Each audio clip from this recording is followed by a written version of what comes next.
Praise the Lord. मेरे सभी मसीही भाइयों बहनों को यीशु जिंदा हुआ मिनिस्ट्री में एक बार फिर मैं आपका स्वागत करता हूं। और आज मैं प्रियो आपके लिए दो राजाओं की कहानी को लेकर के आया हूं, जिससे आपका जो विश्वास है परमेश्वर के प्रति वो और ज़्यादा मजबूत हो जाएगा और आप विश्वास में आगे बढ़ेंगे आज के इस वीडियो के माध्यम से। तो इस वीडियो को प्रियो शुरू से लेकर के अंत तक जरूर देखिएगा, ताकि आपका जो विश्वास है वो और दृढ़ हो जाए या दृढ़ किया जाए और आप प्रभु में और परमेश्वर पिता में आगे बढ़ते चले। तो देखिए प्रियो, हम शाऊल राजा के बारे में जानते हैं, दाऊद राजा के बारे में जानते हैं, सुलेमान राजा के बारे में जानते हैं कि ये सब कितने महान राजा थे। उसी प्रकार प्रियो एक और महान राजा था जिसके बारे में आज हमको जानना बहुत ज्यादा जरूरी है। और इन दो राजाओं के कहानियों को जो मैं आज आपके सामने रखूंगा, ये वास्तव में आपके मसीही विश्वास को और परमेश्वर पिता के ऊपर जो विश्वास करते हैं, अब आप और ज्यादा परमेश्वर पिता पर विश्वास करने लगेंगे और आप अपने विश्वास में जो है आगे बढ़ेंगे। तो इस वीडियो को प्रियो पूरा देखिएगा। तो चलिए प्रियो, पहले हम बात करते हैं राजा हिजकिय्याह के बारे में। आप में से बहुत से लोग शायद इस राजा के बारे में जानते हैं और शायद बहुत से लोग इस नाम को आज पहली बार सुन रहे हैं।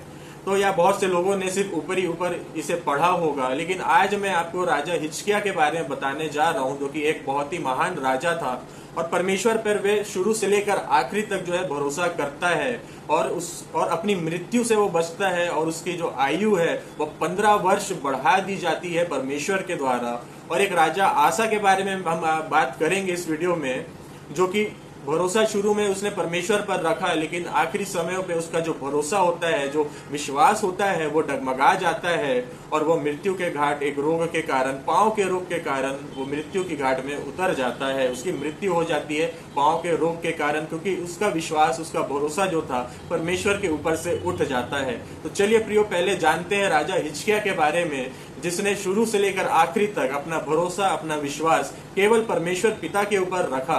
तो चलिए प्रियो, वचन से ही हम जो है आज पूरी बातों को जानेंगे, इनकी कहानियों को सुनेंगे। और अगर आपके पास बाइबिल है तो आप बाइबिल खोल लें, ताकि इन वचनों को आप अंडरलाइन कर सके और आपस में अपने परिवार और अपने मित्रों में बांट सके।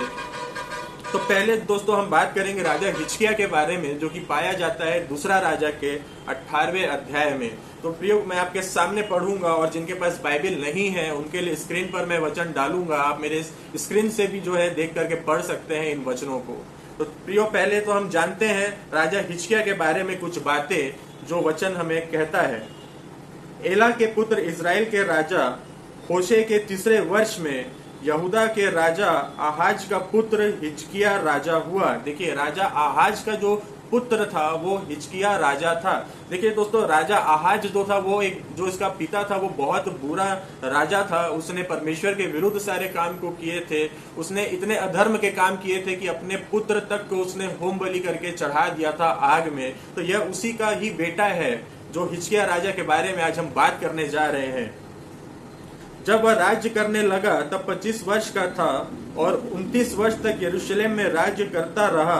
उसकी माता का नाम अबी था, जो जकरिया की बेटी थी।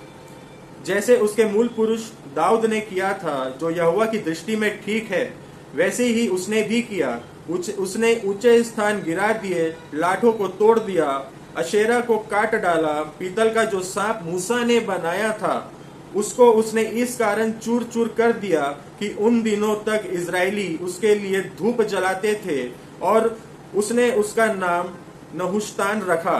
वह इजराइल के परमेश्वर यहोवा पर भरोसा रखता था और उसके बाद यहूदा के सब राजाओं में से कोई उसके बराबर न हुआ और न उससे पहले भी ऐसा कोई हुआ था।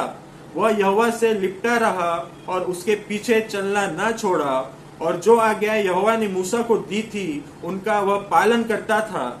इसलिए यहोवा उसके संग रहा और जहां कहीं वह जाता था वहां उसका काम सफल होता था। उसने अशूर के राजा से बलवा करके उसकी अधीनता छोड़ दी। उसने पलिश्तियों को गाजा और उसकी सीमा तक पहरुओं को गुम्मट और गढ़ वाले नगर तक मारा। तो देखा प्रियो, आपने जो हिजकिय्याह राजा था, वो भरोसा जो था केवल परमेश्वर पर रखता था। और इजराइल में जितने भी अधर्म के चीजें फैली थी, जो राजा आहाज के द्वारा किया गया था, जो भी अधर्म के काम, वे उन सबों को जो है इजराइल से दूर करता है, सबों को तोड़ देता है, काट फेंकता है, और परमेश्वर के जो काम है उन्हें वह इजराइल में वापिस से चालू करता है। तो देखिए प्रियो, जो इसका पिता था, जो आहाज राजा था, वो अशूर राजा से हाथ मिलाता है, उससे मेल करता है। लेकिन यहाँ पर प्रियो, जो उसका पुत्र था हिजकिय्याह राजा, वो अशूर के राजा की अधीनता को छोड़ देता है और उससे जो है बलवा करता है। तो जब वो उससे बलवा करता है तो उसके बाद अशूर का राजा जो है वह उससे लड़ने को अपनी सेना को भेजता है। अब इस बारे में हम आगे बढ़ते हैं। देखिए 18वां अध्याय, दूसरा राजा के 18वां अध्याय का 13 से अब मैं पढ़ूंगा आपके सामने। हिजकिय्याह राजा के 14वें वर्ष में अशूर के राजा सेनहेरीब ने यहूदा के सब गढ़ वाले नगरों पर चढ़ाई करके उनको ले लिया। तब यहूदा के राजा हिजकिय्याह ने अशूर के राजा के पास लाकीश को कहला भेजा, मुझसे अपराध हुआ, मेरे पास से लौट जा, और जो भार तू मुझ पर डालेगा उसको मैं उठाऊंगा। तो अशूर के राजा ने यहूदा के राजा हिजकिय्याह के लिए 300 किकार चांदी, 30 किकार सोने का ठहरा दिया। तब जितनी चांदी यहोवा के भवन और राजभवन के भंडारों में मिली, उस सब को हिजकिय्याह ने उसे दे दिया। उस समय हिजकिय्याह ने यहोवा के मंदिर के दरवाजों से और उन खंभों से भी, जिन पर यहूदा के राजा हिजकिय्याह ने सोना मड़ा था, सोने को छीलकर अशूर के राजा को दे दिया, क्योंकि अशूर के राजा ने उसके ऊपर यह भार डाला था कि अगर तूने जो मुझसे बलवा करके जो तूने किया है, इस चीज की जो भुगतान है वह तू मुझे 300 किकार चांदी और 30 किकार सोना जो है उसे ठहराया था। इस वजह से उसने राजभवन से, परमेश्वर के भवन से जो कुछ भी था, उसने जो अशूर के राजा था उसको उसने भेंट कर दी। लेकिन देखिए प्रियो, आगे क्या होता है। तो भी अशूर के राजा ने तरतान, रबसारिम और रबशाके को बड़ी सेना देकर लाकीश से यरूशलेम के पास हिजकिय्याह राजा के विरुद्ध भेज दिया। अतः वे यरूशलेम को गए और वहां पहुंचकर ऊपर के पोखरे की नाली के पास धोबियों के खेत की सड़क पर जाकर खड़े हुए। देखिए, उसने भेंट भी ले ली, लेकिन उसके बाद भी जो अशूर का राजा था वह अपनी सेना को जो है, एक बड़ी सेना को जो है वो भेज देता है यरूशलेम को, ताकि वो यरूशलेम के ऊपर जो है चढ़ाव कर सके, यहूदियों के ऊपर चढ़ाव कर सके। तो यहाँ पर आपने देखा प्रियो कि जो अशूर का राजा है वो कितना गलत काम यहाँ करता है। वह भेंट भी ले लेता है और उसके बाद जो है वह सेना को भी भेज देता है उससे लड़ने के लिए। अब देखिए आगे क्या होता है प्रियो। जब वो सेना को भेजता है तो उसमें से एक जन, जो उसका मतलब उस सेना का जो सेनापति होता है, रबशाके ने खड़े होकर यहूदी भाषा में ऊंचे शब्द से कहा। जब ये सेना जो यरूशलेम में पहुंच जाती है तो वहां पर देखिए क्या होता है। आगे पढ़ूंगा मैं आपका दूसरा राजा 18 के 28 वर्ष से मैं पढ़ना चालू कर रहा हूँ। तब रबशाके ने खड़े होकर यहूदी भाषा में ऊंचे शब्द से कहा, महाराजा धीराज अर्थात अशूर के राजा की बात सुनो। राजा यो कहता है, हिजकिय्याह तुमको धोखा न देने पाए, क्योंकि वह तुम्हारे हाथ से बचा ना सकेगा। देखिए वहां पर कह रहे, क्योंकि वह तुम्हें मेरे हाथ से बचा ना सकेगा, और वो तुमसे यह कहकर यहोवा पर भरोसा कराने ना पाए कि यहोवा निश्चय हमको बचाएगा और यह नगर अशूर के राजा के वश में न पड़ेगा। हिजकिय्याह की मत सुनो। अशूर का राजा कहता है कि भेंट भेजकर मुझे प्रसन्न करो और मेरे पास निकल आओ, और प्रत्येक अपनी अपनी दाखलता और अंजीर के वृक्ष के फल खाता और अपने अपने कुंड का पानी पीता रहे।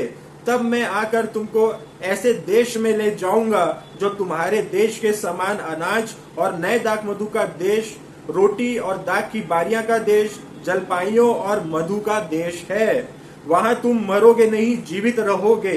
तो अब हिजकिय्याह यह कहकर तुमको बहकाए कि यहोवा हमको बचाएगा, तब उसकी ना सुनना। क्या और जातियों के देवताओं ने अपने अपने देश को अशूर के हाथ से कभी बचाया है? हमात और अर्पाद के देवता कहाँ रहे? सबमेम, हेना और इवा के देवता कहाँ रहे? क्या उन्होंने शोमरोन को मेरे हाथ से बचाया है? देश देश के सब देवताओं में से ऐसा कौन है जिसने अपने देश को मेरे हाथ से बचाया हो? फिर क्या यहोवा यरूशलेम को मेरे हाथ से बचाएगा? देखिए यहाँ पर परमेश्वर की जो है वो अशूर का राजा जो है आलोचना करता है और यहूदियों को भड़काता है कि तुम हिजकिय्याह राजा की बात को ना सुनना, ना ही परमेश्वर यहोवा की बात को सुनना, क्योंकि कोई देश जो है मुझसे नहीं बचा है। मैंने सारे देशों पे चढ़ाई की है, तो क्या तुम्हारा परमेश्वर यहोवा इस यरूशलेम को मेरे हाथों से बचा पाएगा? देखिए वह इस तरीके की जो है निंदा करता है। अब देखिए आगे क्या होता है कि जो इन सब समाचार को लेकर के हिजकिय्याह का पुत्र और इतिहास का लिखने वाला और जो मंत्री था, वे जो है हिजकिय्याह राजा के पास में जाते हैं और उसे ये सारी बातें जो है बताते हैं कि यहाँ पर इस टाइप की जो है बातें को कहा जा रहा है। तब जो है हिजकिय्याह राजा जो है, देखिए आगे लिखा है दूसरा राजा के 19वें अध्याय पे, जब हिजकिय्याह राजा ने यह सुना तब वह अपने वस्त्र फाड़ टाट ओढ़कर यहोवा के भवन में गया। उसने एलियाकीम को जो राजघराने के काम पर था और शेबना मंत्री को और याजकों को, पुरनियों को, जो सब टाट ओढ़े हुए थे, आमोस के पुत्र यशायाह भविष्यवक्ता के पास भेज दिया। देखिए उस वक्त जो यशायाह भविष्यवक्ता था वो यरूशलेम में था, वो वहां पर अपने कामों को कर रहा था। तो उस वक्त जो था भविष्यवक्ता के रूप में जो वहां पर यशायाह हुआ करता था। तो जो हिजकिय्याह राजा होता है वो इन सबों को जो है सलाह मानने के लिए, क्योंकि वह सिर्फ परमेश्वर पर भरोसा करता था ना कि किसी मनुष्यों पर, इसलिए वह सलाह के लिए जो है यशायाह के पास, यशायाह भविष्यवक्ता के पास जो है अपने लोगों को, अपने बेटे को भेजता है ताकि वे जाके उससे सलाह लें और परमेश्वर की योजना क्या है उससे जाने। तब देखिए वो लोग उसके पास जाते हैं और ये सारी कहानी को यशायाह को बताते हैं और उसे कहते हैं कि तू प्रार्थना कर। तब यशायाह ने उनसे कहा, देखिए दूसरा राजा के 19 अध्याय के 6वां वर्ष जो 6वां पद है मैं उससे पढ़ूंगा।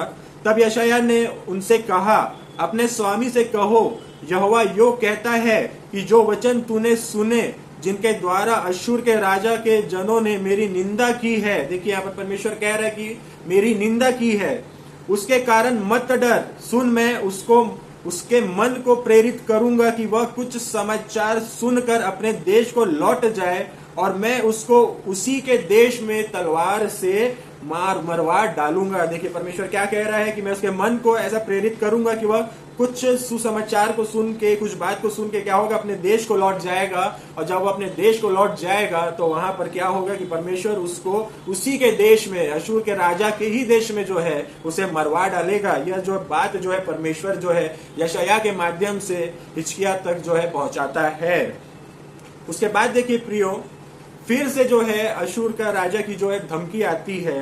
देखिए तब रबशाके ने लौटकर अश्शूर के राजा को लिब्ना नगर से युद्ध करते पाया, क्योंकि उसने सुना था कि वह लाकीश के पास से उठ गया है। देखिए यहाँ पर कुछ समाचार मिलता है कि वह लाकीश के पास से उठ गया है और जो रबशाके था वो लौटता है तो क्या पाता है कि अश्शूर का राजा जो है वो निबला नगर में जो है युद्ध कर रहा होता है। फिर देखिए उसके बाद फिर दूसरी धमकी जो है, जो अश्शूर का राजा है अपने दूतों को भेजता है, जो समाचार जो राजा के लेकर के आते थे उस दूत को वो भेजता है, अपने दूत को भेजता है, धमकी देता है फिर से, और फिर से जो है परमेश्वर की वो निंदा करता है। देखिए यहाँ पर आगे लिखा है दूसरा राजा के 19 अध्याय के 10वें वचन पर, 10वें पद पर मैं पढ़ रहा हूँ 10 से 11 तक।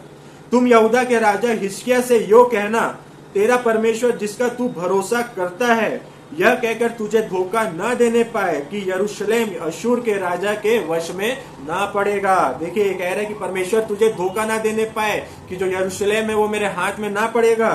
देख तूने तो सुना है कि अश्शूर के राजाओं ने सब देशों से कैसा व्यवहार किया है और उसका सत्यानाश कर दिया है, फिर क्या तू बचेगा। देखिए फिर से जो है यह धमकी देता है अपने दूतों को भेज करके और फिर से जो है परमेश्वर की निंदा करता है। लेकिन इस बार प्रियो क्या होता है, परमेश्वर को इस बार जो है जलन होती है और परमेश्वर देखिए आगे क्या करने वाला है। वचन में बने रहिएगा, इस वीडियो में बने रहिएगा। अब देखिए इसके बाद फिर से हिजकिय्याह राजा जो होता है वह परमेश्वर के भवन में जाता है और वहां जा करके परमेश्वर से जो है प्रार्थना करता है, उससे विनती करता है। और उसके बाद देखिए यशायाह भविष्यवक्ता उसके पास आता है परमेश्वर का वचन लेकर के, जो कि मैं पढ़ूंगा आपके सामने। दूसरा राजा के 19 अध्याय के 31 वर्ष से लेकर के मैं पढ़ने वाला हूं, आप गौर से सुने। क्योंकि यरूशलेम में से बचे हुए सिय्योन पर्वत के भागे हुए लोग निकलेंगे, यहोवा यह काम अपनी जलन के कारण करेगा। देखिए क्योंकि अश्शूर के राजा ने दो बार जो है परमेश्वर की निंदा की और उसे तुच्छ जाना, कि उसने बार बार ये कहा कि तेरा भरोसा किस पे है, क्या तेरा परमेश्वर यहोवा तुझे बचा पाएगा मेरे से। देख मैंने देश देश को जीत लिया है, मैंने देश देश के देवी देवताओं को फूक डाला है, तोड़ डाला है, मैंने सब पर राज्य किया है, उनके देवी देवता जब नहीं बचा पाए तो क्या तेरा परमेश्वर यहोवा तुझे मुझसे बचा सकेगा। लेकिन उस मूर्ख अश्शूर राजा को यह नहीं पता था कि जो देवी देवताओं के देशों को उसने जीता था वे केवल मूर्तियां ही थी और हाथ से बनाई हुई ही थी और उनमें कोई भी जीवित नहीं था और कोई भी सच्चा यहोवा नहीं पाया जाता था। लेकिन अब जो है उसने एक सच्चे यहोवा के देश पर हाथ बढ़ाया था और आगे देखिए क्या होता है। यहोवा यह काम अपनी जलन के कारण करेगा। जो यशायाह जो भविष्यवक्ता होता है वो संदेश लेके परमेश्वर का जाता है हिजकिय्याह राजा के पास। जब हिजकिय्याह राजा प्रार्थना करता है, प्रार्थना करने के बाद जो है ये सारी बातें हो रही हैं। इसलिए यहोवा अश्शूर के राजा के विषय में यो कहता है कि वह इस नगर में प्रवेश करने वरन इस पर एक भी तीर मारने ना पाएगा। देखिए परमेश्वर क्या कह रहा है कि वो घुसना तो छोड़िए, एक तीर भी जो है वो इस देश में नहीं चला पाएगा, क्योंकि उसने परमेश्वर की बहुत बड़ी निंदा करी। अब देखिए आगे क्या लिखा है वचन में, और ना वो ढाल लेकर इसके सामने आने या इसके विरुद्ध दमदमा बनाने पाएगा। जिस मार्ग से वह आया उसी से वह लौट भी जाएगा और इस नगर में प्रवेश न करने पाएगा। यहोवा की यही वाणी है। अब देखिए आगे क्या होता है, और मैं अपने निमित्त और अपने दाऊद के निमित्त इस नगर की रक्षा करके इसे बचाऊंगा। देखिए परमेश्वर ने क्या कहा, मैं अपने निमित्त और अपने दास दाऊद के निमित्त इस नगर की रक्षा करके इसे बचाऊंगा। अब देखिए उसी रात, जिस रात को यशायाह भविष्यवक्ता ने यह संदेश लेकर के जाके हिजकिय्याह राजा को सुनाया था, देखिए उसी रात क्या होता है। उसी रात में क्या हुआ कि यहोवा के दूत ने निकलकर अश्शूरियों की छावनी में 1,85,000 पुरुषों को मारा। देखिए परमेश्वर का एक दूत, सिर्फ केवल एक दूत निकल करके परमेश्वर ने अपने एक दूत को भेजा और उसने 1,85,000 पुरुषों को मारा, यानी 1,85,000 पुरुषों को मारा। और भोर को जब लोग उठे तब देखा कि शव ही शव पड़े हैं, हर जगह जो है डेड बॉडियां पड़ी हैं। जब सवेरे लोग उठते हैं तो क्या देखते हैं कि हर तरफ जो है डेड बॉडी पड़ी है अशूरियों की।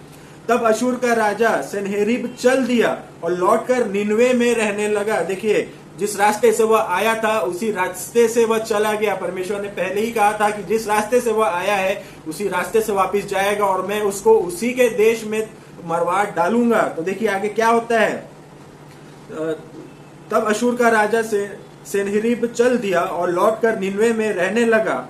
वहां वह अपने देवता निस्रोक के मंदिर में दंडवत कर रहा था कि अदमिलेक और सरेसेर ने उसको तलवार से मारा और अरारात देश में भाग गए। देखिए क्या होता है, उसी के देश में जो अदमेलेक और सरेसेर ने जो दो पुरुष थे उन्होंने उसे क्या करता है, तलवार से घात कर देते हैं और अरारात देश को जो है भाग जाते हैं। तो इस प्रकार से जो यहोवा ने वचन दिया था, जो परमेश्वर की जो वाणी थी, ठीक उसी प्रकार से हुआ। और जो अश्शूर का राजा था वो एक तीर भी जो है यरूशलेम के ऊपर नहीं चला पाता है और वह अपने ही देश में जो है लौट जाता है जिस रास्ते से आता है, क्योंकि परमेश्वर अपने दूत को भेज करके 1,85,000 पुरुषों को जो है मरवा देता है और उसके बाद राजा उसी रास्ते से वापस चल देता है जिस रास्ते से वह आया था और अपने ही देश में देखिए वह मारा जाता है। तो परमेश्वर की निंदा करना अशूर के राजा को कितनी भारी पड़ती है आपने देखा। और दूसरी बात कि जो हिजकिय्याह राजा होता है उसने किसी दूसरे राजाओं से मदद नहीं मांगी, उसका विश्वास जो था केवल परमेश्वर पिता के ऊपर था। इसलिए परमेश्वर अपने दूत को भेजते हैं, क्योंकि परमेश्वर यह काम जलन के मारे करने वाला था, क्योंकि अश्शूर राजा ने ऐसी बुरी निंदा की थी परमेश्वर के विरुद्ध कि परमेश्वर जो है जलन से भर गया था।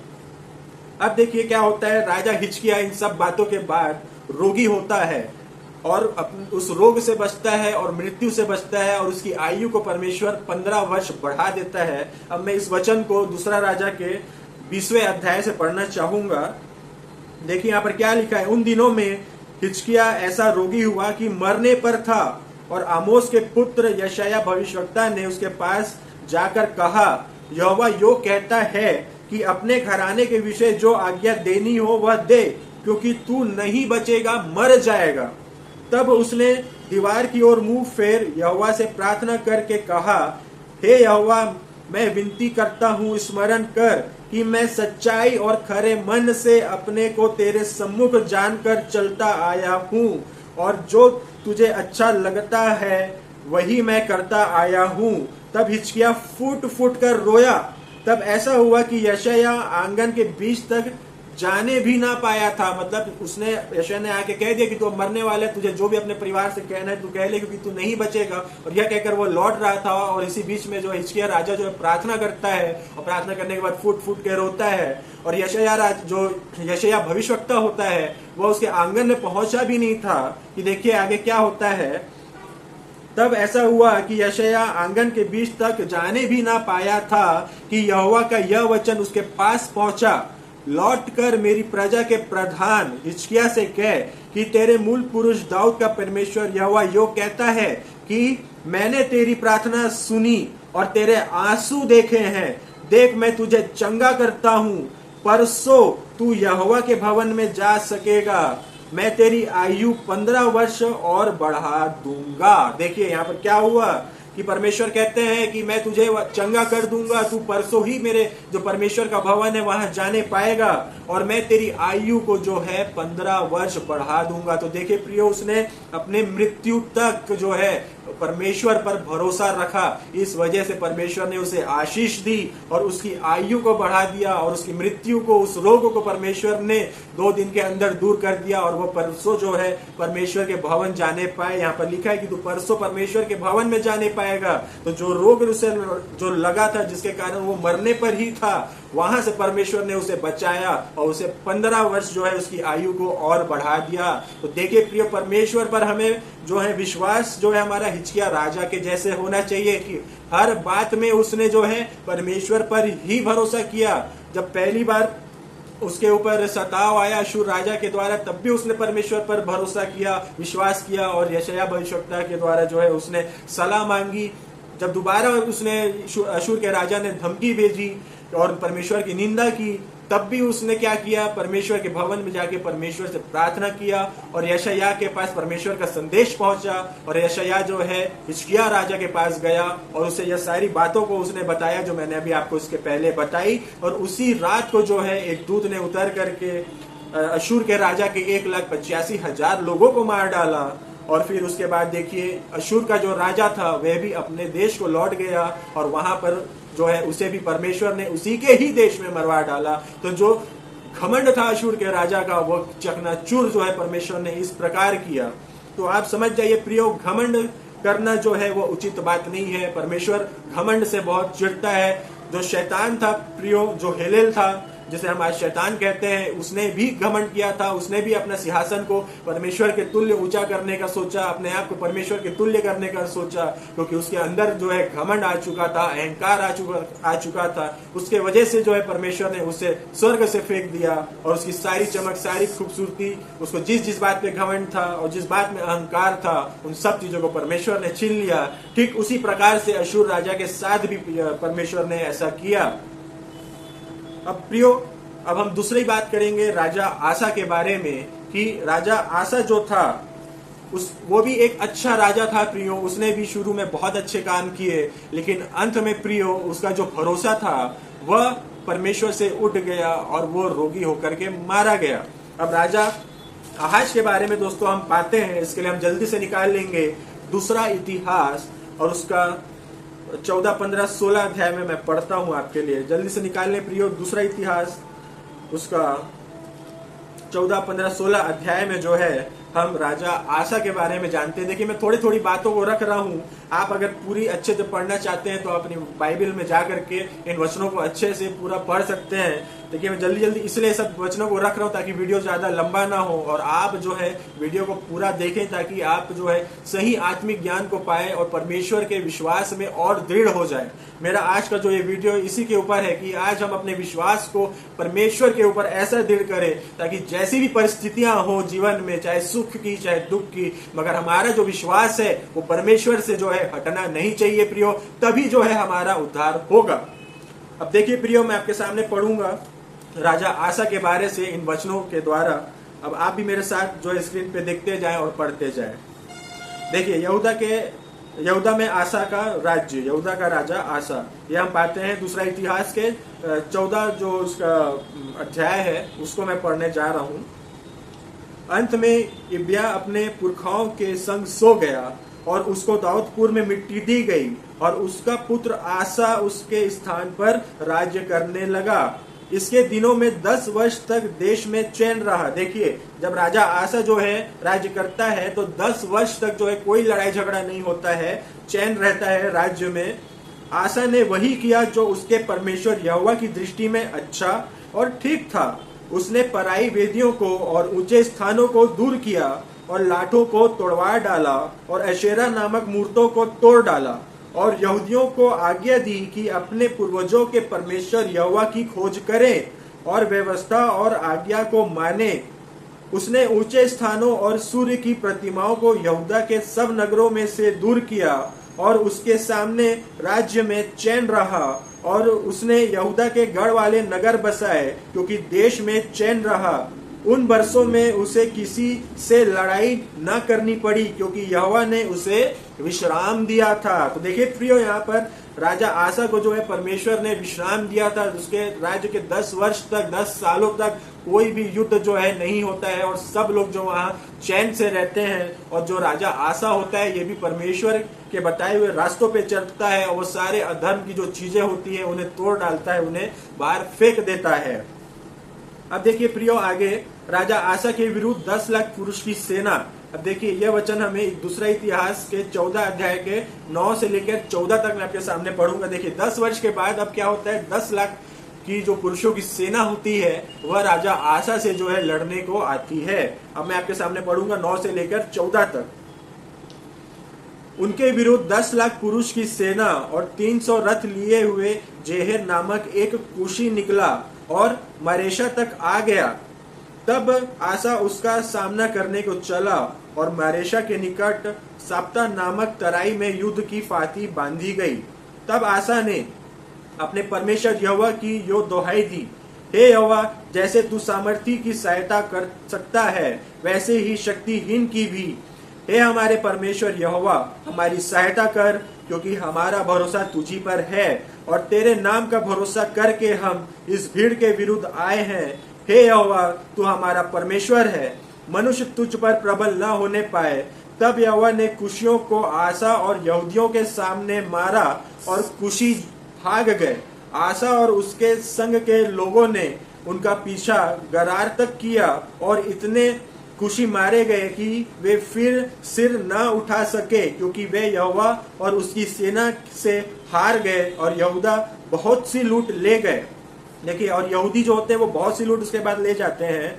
और उन्होंने गरार के आसपास के सब नगरों को मार लिया क्योंकि यहोवा का भय उनके रहने वालों के मन में समा गया और उन्होंने उन नगरों को लूट लिया क्योंकि उनमें बहुत सा धन था।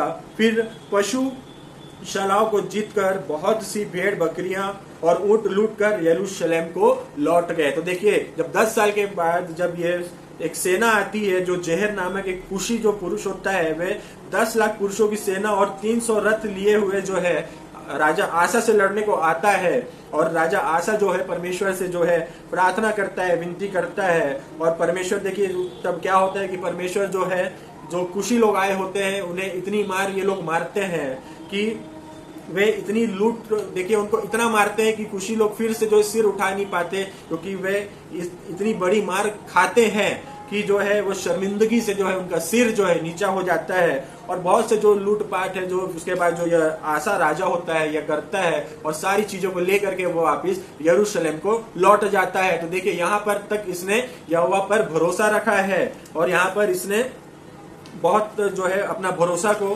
परमेश्वर के ऊपर दिखाया और परमेश्वर से प्रार्थना करके उसे सलाह लेकर अपने कामों को किया। अब देखिए राजा आसा के जो सुधार, इसने क्या क्या सुधार किए।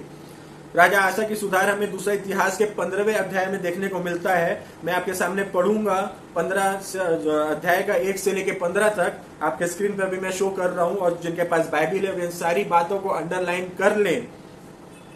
तब परमेश्वर का आत्मा ओदेद के पुत्र अजरिया में समा गया और वह आसा से भेंट करने निकला और उससे कहा, हे आसा और हे सारे यहूदा के बिन्यामीन, मेरी सुनो।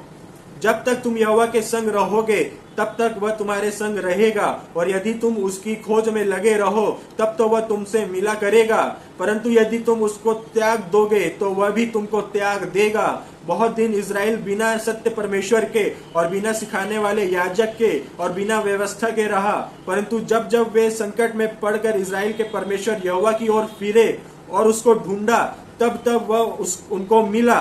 उस समय न तो जाने वाले को कुछ शांति होती थी और न आने वाले को, वरन सारे देश के सब निवासियों में बड़ा ही कोलाहल होता था। जाति से जाति और नगर से नगर चूर किए जाते थे, क्योंकि परमेश्वर नाना प्रकार का कष्ट देकर उन्हें घबरा देता था।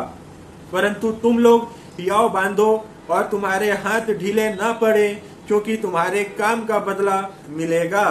जब आसा ने यह वचन और ओदेद नबी की नबुवत सुनी, तब उसने हियाव बांधकर यहूदा और बिन्यामीन के सारे देश में से और उन नगरों में से भी जो उसने एप्रेम के पहाड़ी देश में ले लिए थे, सब घिनौनी वस्तुएं दूर की, और यहोवा की जो वेदी यहोवा के ओसारे के सामने थी, उसको नए सिरे से बनाया। उसने सारे यहूदा और बिन्यामीन को और एप्रेम, मनश्शे और शिमोन में से जो लोग उसके संग रहते थे, उनको इकट्ठा किया, क्योंकि वे यह देखकर कि उसका परमेश्वर यहोवा उसके संग रहता है, इज़राइल में से बहुत से उसके पास चले आए थे। आसा के राज्य के 15वें वर्ष के तीसरे महीने में यरूशलेम में इकट्ठा हुए। उसी समय उन्होंने उस लूट में से जो वे ले आए थे 700 बैल और 7000 भेड़ बकरियां यहोवा को बलि करके चढ़ाई। जो उन्होंने पशुपालकों को जीतकर बहुत सी भेड़ बकरियों और ऊंट लेकर यरूशलेम को जो वो लौटे थे, उनमें से उन्होंने बलि चढ़ाई। उन्होंने वाचा बांधी कि हम अपने पूरे मन और सारे जीव से अपने पुरखों के परमेश्वर यहोवा की खोज करेंगे। और क्या बड़ा और क्या छोटा, क्या स्त्री क्या पुरुष, जो कोई इज़राइल के परमेश्वर यहोवा की खोज न करे, वह मार डाला जाए। उन्होंने जय जयकार के साथ तुरियां और नरसिंगे बजाते हुए ऊंचे शब्द से यहोवा की शपथ खाई। यह शपथ खाकर सब यहूदी आनंदित हुए, क्योंकि उन्होंने अपने सारे मन से शपथ खाई और बड़ी अभिलाषा से उसको ढूंढा, और वह उनको मिला, और यहोवा ने चारों ओर से उन्हें विश्राम दिया। तो देखिए प्रियो, यहाँ पर परमेश्वर ने उन्हें सब तरफ से जो है विश्राम दिया। और देखिए इसके बाद क्या होता है, राजा आहाज जो होता है, उसकी माता जो होती है वह अधर्म का काम करती है। इस वजह से जो है राजा आसा जो है अपनी माता को, जो उसकी माता थी, उसको राजमाता के पद से भी उतार देता है। देखिए उसने इतने सारे सुधार किए कि अपनी माता तक को उसने राजमाता के पद से हटा दिया। देखिए आगे पढ़ता हूं मैं 16वें पद में। आसा राजा की माता माका, देखिए आसा राजा की माता का नाम माका था, जिसने अशेरा के पास रखने के लिए एक घिनौनी मूर्ति बनवाई, उसको उसने राजमाता के पद से उतार दिया। देखिए क्यों उतार दिया, क्योंकि उसकी माता ने अशेरा के पास रखने के लिए एक घिनौनी मूर्ति बनवाई थी। इस वजह से जो है उसने राजमाता के पद से उसे, अपनी माता को उसने उतार दिया। और आसा ने उसकी मूरत काट कर पीस डाली और किंद्रोन नाले में फूंक दी। ऊंचे स्थान तो इज़राइल में से न ढाए गए, तो भी आसा का मन जीवन भर निष्कपट रहा। उसने जो सोना चांदी और पात्र उसके पिता ने अर्पण किए थे और जो उसके आप अर्पण किए थे, उनको परमेश्वर के भवन में पहुंचा दिया। राजा आसा के राज्य के 35वें वर्ष तक फिर लड़ाई न हुई। देखिए राजा आसा के उसके बाद 35वें वर्ष तक जो है वो लड़ाई जो है नहीं होती है, क्योंकि राजा आसा को परमेश्वर क्या करते हैं, विश्राम देते हैं। तो राजा आसा के समय पे जो है, एक तो 10 साल के बाद जो है, 10-15 साल के बाद जो है एक कुशी मनुष्य निकल कर आता है उससे लड़ने के लिए, लेकिन वहां पर भी यहोवा उसे बचा लेता है। और उसके बाद उसके 35वें वर्ष तक फिर लड़ाई नहीं हुई। इसके राजा आसा के राज्य के 35वें वर्ष तक, मतलब वहां से फिर 35वें वर्ष तक, इतना लंबा समय जो है फिर जो है लड़ाई झगड़ा नहीं होता है। लेकिन अब देखिए प्रियो, अब आगे जो है राजा आसा का जो विश्वास है, जो भरोसा है, वो परमेश्वर के ऊपर से डगमगा जाता है।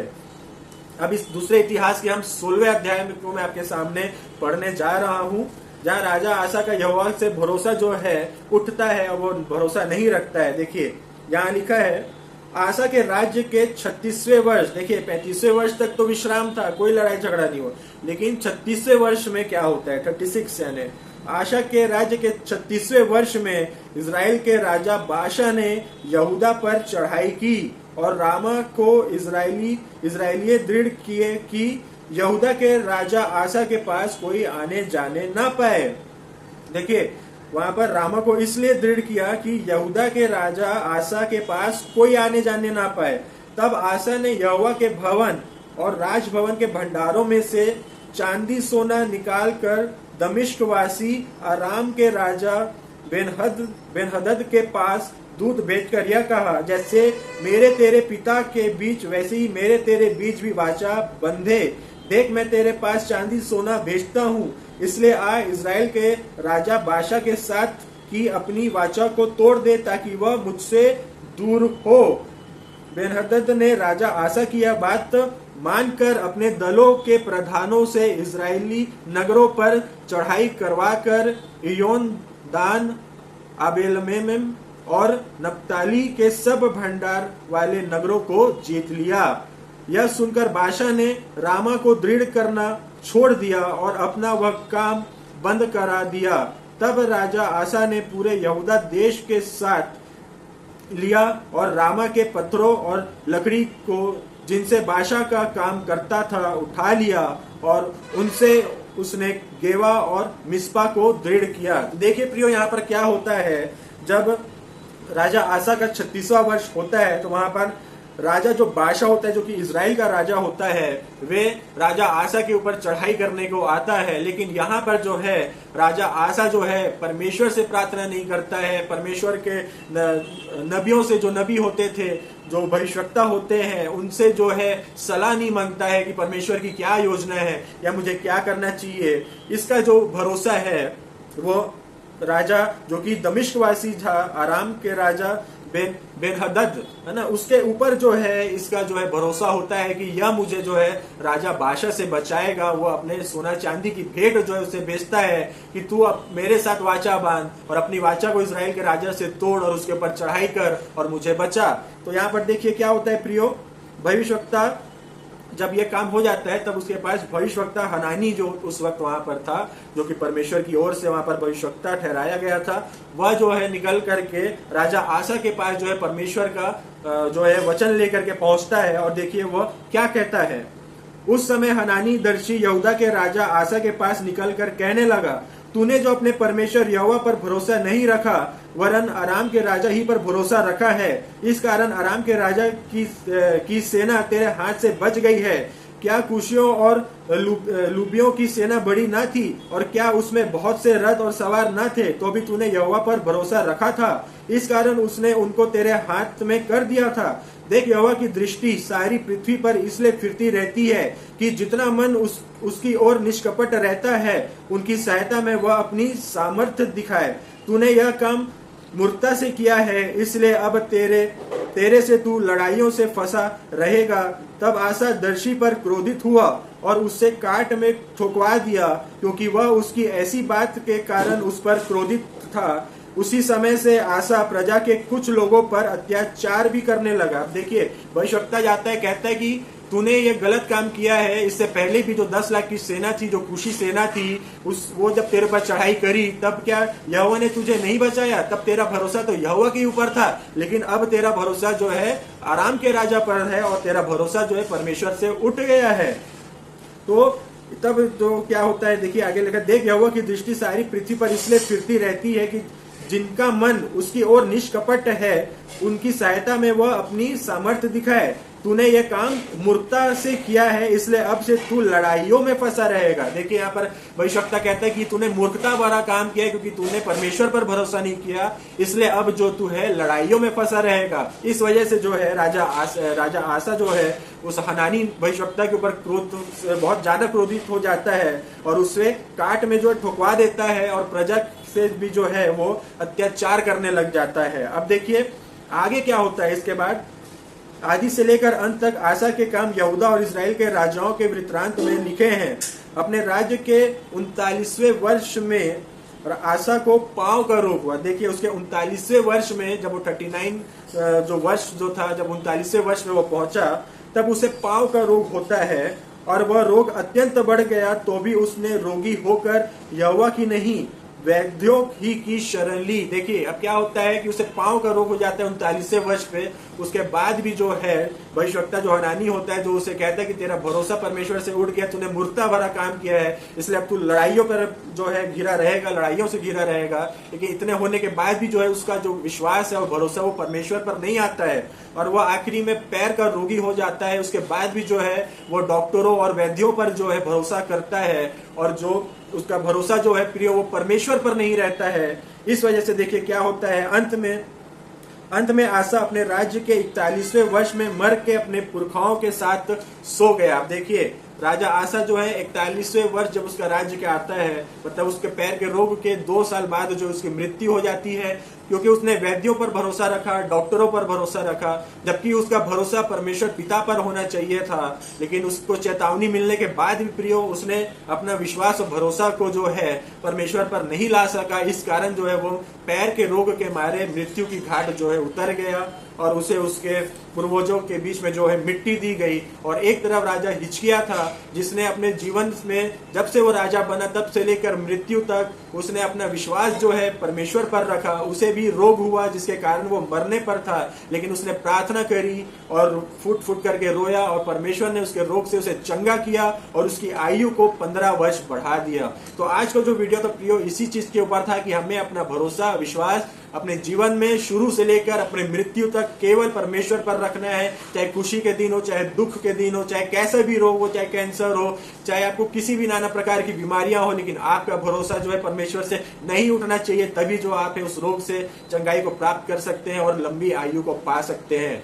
तो चलिए प्रियो, इस वचन के द्वारा जो है आपका विश्वास जो है परमेश्वर के प्रति और दृढ़ हो, और मजबूती से आप जो है परमेश्वर पर जो है विश्वास को बनाएं, अपने विश्वास को दृढ़ करें। और अगले एक फिर नए वीडियो पे मिलेंगे, एक नई बात के साथ, एक नई टॉपिक के साथ, और आपस में हम ऐसे अच्छे वचनों को जो है एक दूसरे से बांटेंगे, ताकि हम वचन के सही ज्ञान को प्राप्त कर सके और अपने आत्मिक जीवन पे जो है बढ़ते चले जाएं। तो चलिए प्रियो, मिलते हैं अगले दूसरे वीडियो पर। आप सबको जय मसीह की। Praise the Lord.